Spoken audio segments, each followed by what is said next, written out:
Welcome, everybody, to the NIC Sports Report Podcast, Episode 3. Today, we are talking to the NIC softball head coach, Shay Chapman, and assistant head coach, Megan Carver. Thank you for coming on the show. Thanks for having us. Thank you. Let's start off with your history in coaching and playing and how you ended up at NIC. Do you want to go first? Okay. So I played here from 2015 to 2018, and Shay was the assistant. And then after that, I went on and finished playing down in Florida. And like 3 months after graduating, Shay called and was like, "Oh, you want to move back and coach?" And I was like, "Yeah." I don't even think I asked you. Yeah, you just kind of pretty told sure me. I said, "Hey, I need you to get here by Monday," and it was like Thursday. My dad's like, "Go." Yeah. I didn't really give her an option, and here we are. Yeah. So 3 years later, still kicking it. Dynamic duo. For me, I played here from 2007 to 2008. 2006 to 2008.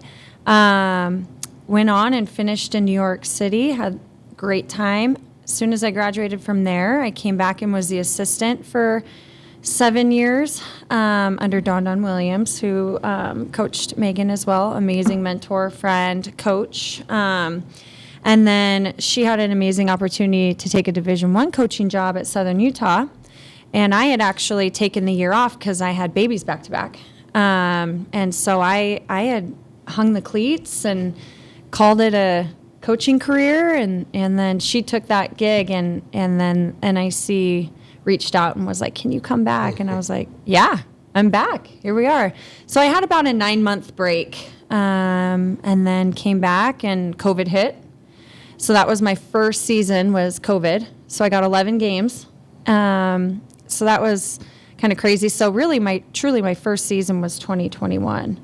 And so here we are 5 years later and living the dream, and got Megan with me, which has been so fun.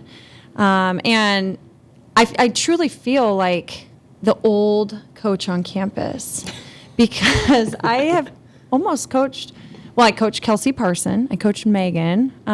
There's been others that, I've just been here forever and seen so much change. But what I love about NIC Athletics is we're all so rich in our alumni and our traditions in our alumni that it's cool to see alumni come back and coach and be here for a while, a long time. So, it's a great place to work, and I love coaching at NIC. I would, I say this all the time. If I'm not coaching at NIC, I'm not coaching anywhere. Okay. Very good. And it's a beautiful campus. And, yes. you get to enjoy the lake. You get all 4 seasons, sometimes during your softball season. Yeah, or in one day. In one day. You can have it all in one day here. Yeah, we went from Sunday game to Tuesday game. Yeah. Sunday was shorts, T-shirt, sandals, and then Tuesday game was parka. Double parka. Yeah. Yeah, good times. So, you are currently 15-0 in the conference. With the remaining games left in the season, how do you make sure the team stays focused on the task?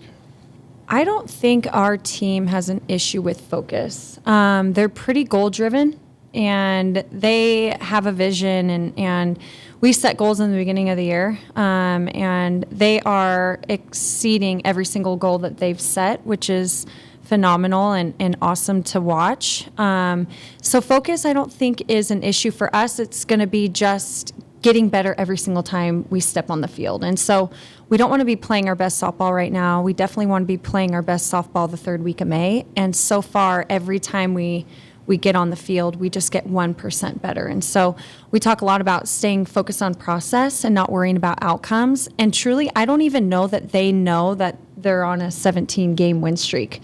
No. They're pretty humble, and we don't talk about it. We stay focused on, being where our feet are. And so today we're going to be where our feet are at practice and get 1% better. And same for tomorrow. And then this weekend, we just take it one game at a time, one inning at a time, and one out at a time. And so they've really bought into that, and they're doing a really good job of that. What do you think? Yeah, no, I think the same. I think they just have, they see their potential as much as we do. And they're hungry, and they were so close last year. And I think the sophomores have really showed the freshmen that how close we were, and they got like a little taste of it, and now they want the whole thing. And so they're a scary group to stand in front of, and so they're just cruising right now, and it's exciting. It's cool. Yeah, it looks like everything is really clicking.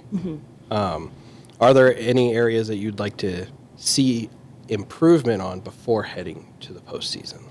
I think every day we can improve on something, whether it's making quicker adjustments offensively or having better two-strike pitches with our pitching staff. There's definitely things that we definitely need to clean up or just get a little bit better at.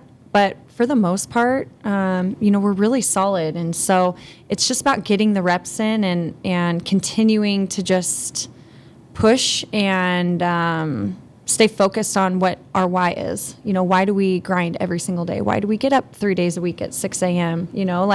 Just reminding them, remember why you do what you do. And I think they do that. They're just having fun. They're enjoying each other. They're just having fun. And we always try and keep it in perspective. This is a game. You should be having fun. It's not, it's a business. And yes, we love the wins, but we got to have fun while we're doing it, and so. Yeah. Yes, the bench is very fun to watch. Yeah.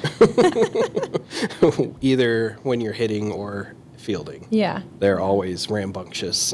Yeah, they are. They're funny. They're a funny group. So I just saw on Instagram that you had 3 recruits sign for next season, correct? With this year's sophomores leaving, what are some areas you're hoping to fill on the team for the next season? And if there's any blaring holes that you're wanting to fill? Well, the sophomore class we have right now, they're phenomenal, and so they are going to be hard to replace. But with that being said, we have brought in some really good freshmen, which we're excited about, and I think the sophomores have definitely left their legacy, and we always tell our sophomores, leave the program better than when you got it, and they truly have done that. And so there, you can never replace a Connie or a Hayden or a Kennedy Hobson or, players that just come in and leave outstanding numbers offensively but that being said, when we're out recruiting, we're looking for those types of athletes.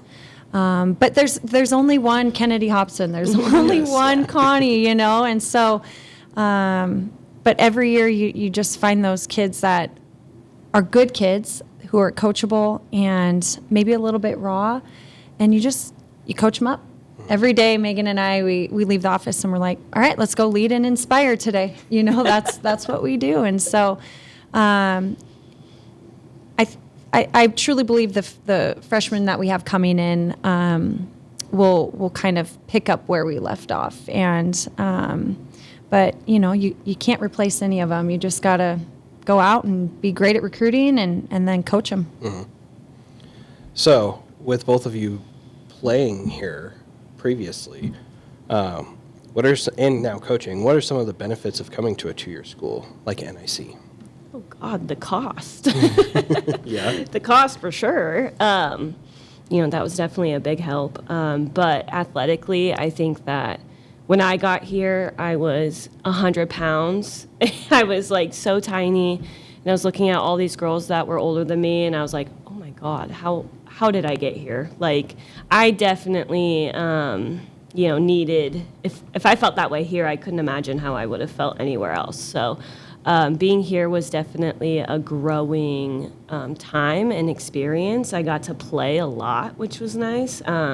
So a lot of high-level playing experience before moving on. And then I felt fully ready, more than ready, to move on after and continue playing. And so, I got to play all my innings here, and then I got to play all my innings there. And so that was super beneficial for me, I felt like.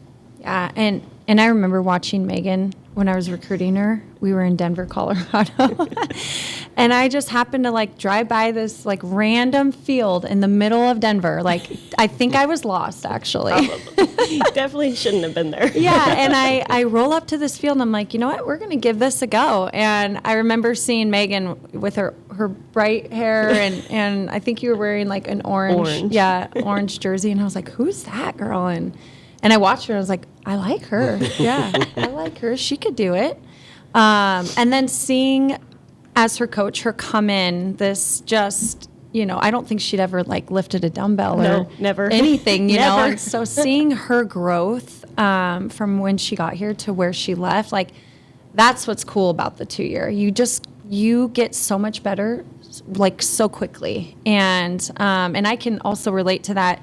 My time here, I especially like my freshman year, my skill level just went out of the roof, from when I started in the fall. And that comes with being expected to contribute as a freshman, at a 2-year level where, at 4-year levels, you might not always get the playing time that you want, especially when you are so young and still trying to like grow.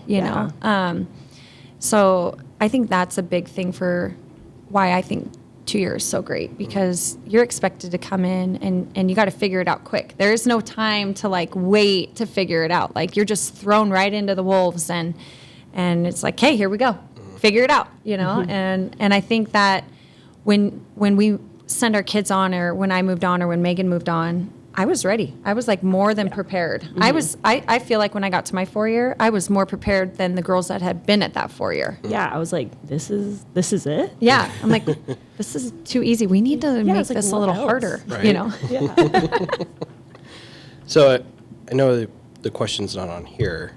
I just thought of it because Nate and Corey, we were talking about the shift from the NWAC to the NJCAA, which you guys are going to be doing next year, correct? And they talked about the difference in recruiting for NWAC to the next level. Are you guys taking that into consideration when you're recruiting now, going into the higher level? Because Nate was saying, they need bigger, faster, stronger.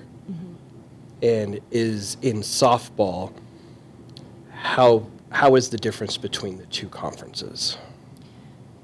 I think I've coached in the SWAC previously. I also played in the SWAC. And so there is a difference between NWAC and SWAC. And the difference is the athletes are good athletes on both sides. The difference with the SWAC versus the NWAC is you have more depth in the SWAC because your scholarships are different, where in the NWAC you're working on partial scholarships, which, we have 20 girls on the team right now on 11 partial scholarships. So, you do the math on that. These kids aren't getting a ton of money to come to school here. So for us, it's always been about selling the vision. We're recruiting the same athletes. We just might not have 5 stud pitchers that we could have in the SWAC. So yes, I do believe that, there is a jump within the conferences and within the athletes, but we've been able to get the same type of kid in the NWAC as we could in the SWAC as well, just not as many of them. You definitely can see a drop off versus, for next year, we're really solid in our depth, which is great. Good. But this team that we have now, they could compete in the SWAC, no doubt. Yeah. No doubt. We just don't have as much pitching depth that you would need in that league. Okay. I think, and truly, it could be every sport's a little bit different. They're like the Salt Lakes, they've got great pitching, great hitting. I mean, they're solid. There is no easy out in that league, And I know that. And Dondon and I have won in that league before, and I played for a national championship in the NJC2A. So I know how to win in that league, and I know how to recruit in that league. And we really haven't changed our tune too much. We're just a little bit more handcuffed as far as what we can offer. We can miss out on a kid that we really want because Salt Lake can offer them a full ride, and we can offer them, a partial scholarship. Yeah. So we still try and get them. Yeah. Yeah. Shoot for the stars. Yeah. right? Yeah, and the freshmen we have coming in are going to be good kids for that league. So we're excited for that. And even our sophomores that we will have for next year, they'll be fine. You know, they're gonna do just fine in that league. Good. So, what is the most rewarding aspect of coaching? For me, I love the game, but I love the girls. I'm a relationships coach, maybe almost to a fault. I just love being around the kids and just having a little bit of a impact in the women they're growing to be later. You know, I love that. And my favorite thing is when I get calls from girls who have graduated and like, we just miss it there so much. We wish it was 4 year. You know, like that to me is like, okay, that validates that we're doing all the right things here. And so, you know, we're big family here. So family is how we, you know, mold our program and so once a Cardinal, always a Cardinal.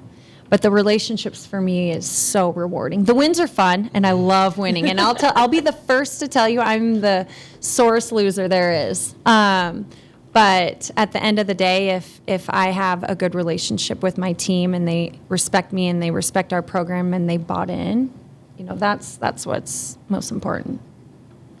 I just love my job, and it's like the coolest job ever. And I like constantly get reminded of it every day that like, you know, a lot of people my age have like boring office jobs, and like I have the complete opposite, and I'm just like so grateful for that. And I actually love hanging out with the girls. They're like they're honestly funny. I tell them all the time that they're not, because then they would just keep going and going, but they are just so fun to be around, and I genuinely love going to practice every day. And it's just like the highlight of my day.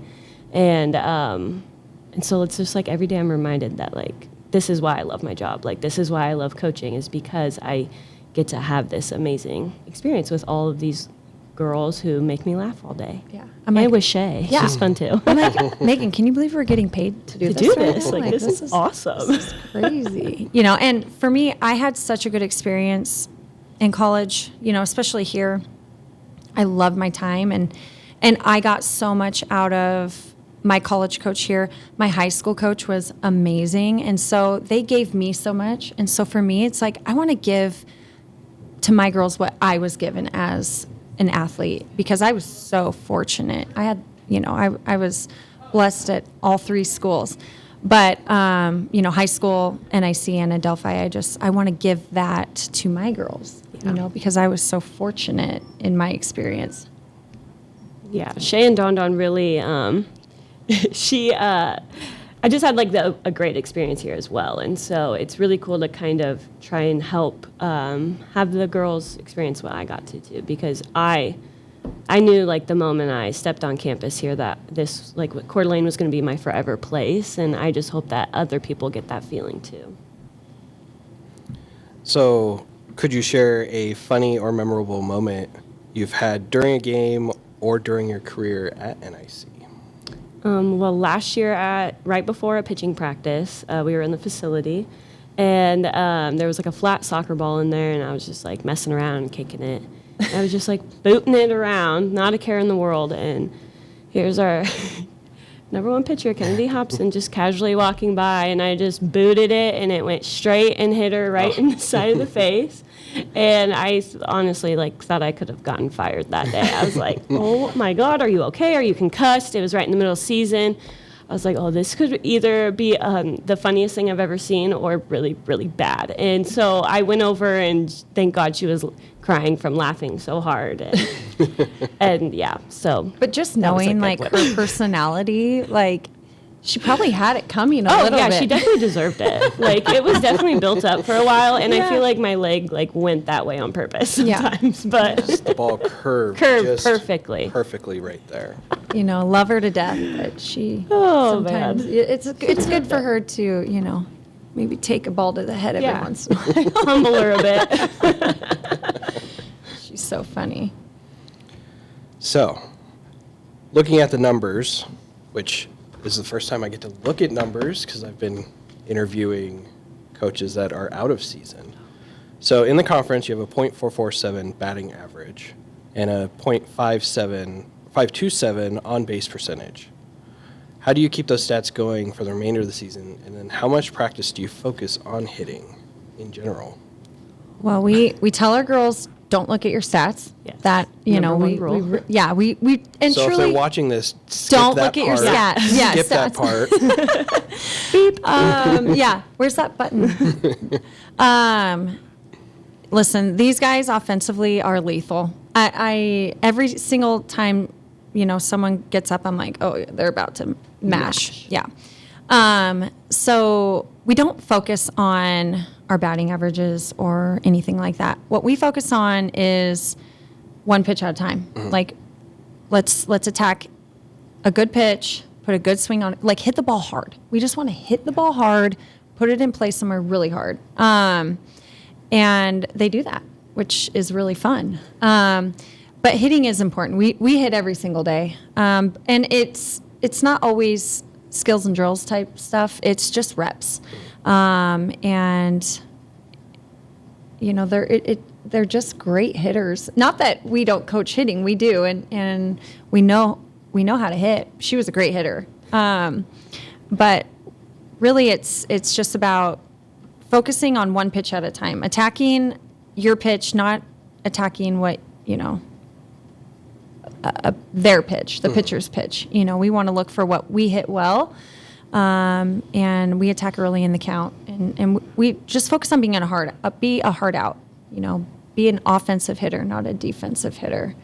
But yes, as far as stats, we are lethal offensively. No, they're good. I think what's really been helping us is, obviously we don't practice the long ball. What we've been practicing is a pass the bat mentality. And we always say, the home runs will come, and the home runs are great and we love them, but that's not always what we want. That's not our outcome goal that we're looking for.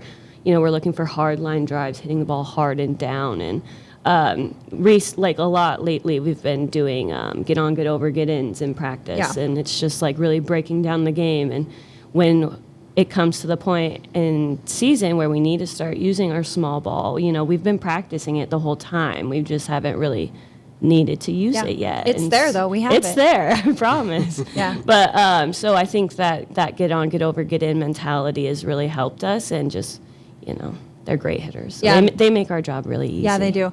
And one thing too is we're really good at scoring with 2 outs. Mm-hmm. And for us, when we're in practice, we really focus on when we're doing our get on, get over, get ins. They'll get down to 2 outs. They'll fly out, and I'm like, all right, we got to do it with 2. Mm-hmm. And they do, and so better with 2 outs, honestly. yes, yeah. We just offensively, we don't feel pressure when we have 2 outs. We know we can score and keep an inning going, whether we have no outs or 2 outs. And so it's, like I said, it's more of a process thing versus focusing so much on the outcome, and pass the bat has been something that we've kind of been preaching all year, and just having great on base percentage. Just get on base, find a way, bunt for base hit, earn a walk if you can. But we're not swinging for the fence. We need a base hit. But they tend to figure out how to get it over the fence. For sure. We have a guest, everybody. So, from an outside perspective, which with me doing the photography, it is really awesome to see the team in those pressure situations with 2 outs. They don't get flustered. No. And you can tell, they're up there, they're focused, they know what they need to do, nobody's getting they don't get rattled, which is really scary. Yeah. If you're the opposing team, 2 outs and Connie's up, Yeah. it doesn't matter. No. She's hitting it, and there's nothing you can do about it. Right. And just to see all of them with that focus has been really awesome to see. Yeah. Yeah. They don't care if there's 2 outs. Yeah. They want to hit. They want the bat. Yeah, we have that so what mentality. Yeah. They'll watch, doesn't matter if they foul off 3 pitches, have a really bad ground ball. It's just kind of that so what mentality, and just so what? Let's do it now. Yeah.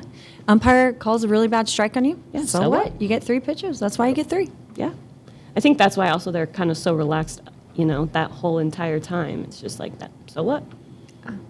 Yeah. We talk a lot about you don't just have confidence. Confidence comes from preparation. And so when you're prepared, you're confident. And you can see that in them. And they are prepared. They're more than prepared. And hitting's a mentality, man. Like, you believe it, it'll happen, and they believe it. Yeah. They truly believe that they are the best. And, hence the 17-game win streak right now, which they don't know that. Which, only, yeah. only you and I. They don't yeah, need to know we that. know that.